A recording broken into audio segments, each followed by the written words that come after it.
what Donaldson talks about is managers wanting to perpetuate the company, to keep it going. Managing the interests of shareholders might sometimes mean closing the company down. But Donaldson's idea is that managers have a vested interest in keeping things going. But a lot of work is going on in attempts to define measures of performance which are clearly tied to shareholder value rather than to accounting performance.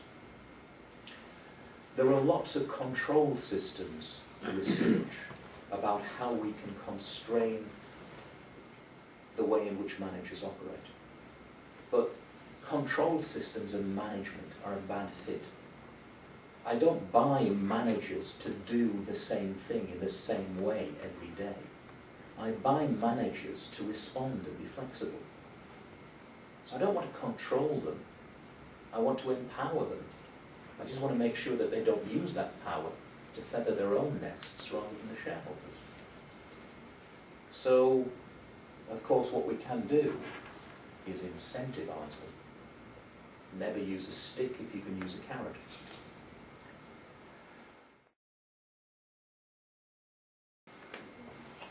Are there any other problems with this idea of making managers think like shareholders by giving them shares? Well, without the vesting, it makes everything very short term, and I think that's probably, a lot of us would argue, is the problem over the last decade at least. They're making short-term decisions to prop up earnings or their share prices, and they're not really, or at least the media doesn't allow us to see the long-term strategy that these companies are planning. So it's very short-term and at the expense of, how's this company going to grow over the next 20 years? I think that there is a lot of pressure to perform well in the short term. And whenever you do research into short-termism, you get one of two answers. Either the short-termism is on the part of the share. You'll come across this idea of diversification.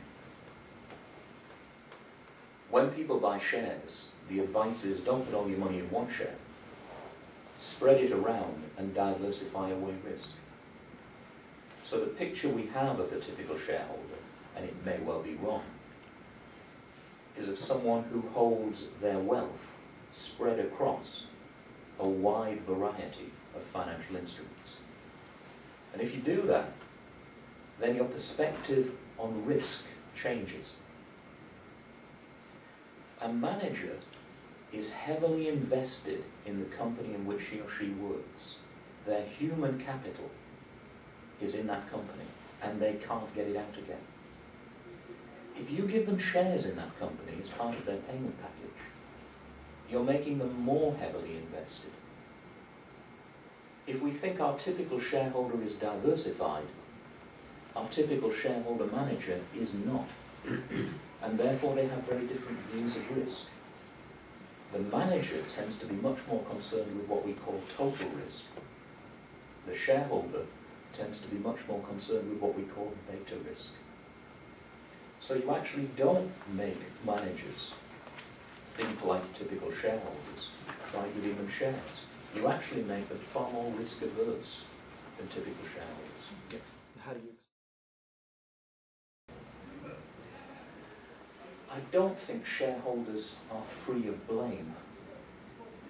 I do think that this idea of shareholder right has led to people ignoring shareholder responsibility.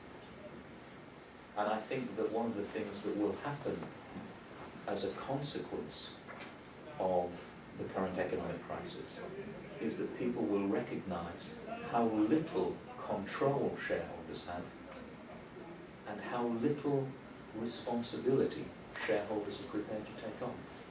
And I think the whole nature of the ownership claim will be rethought over the next couple of decades.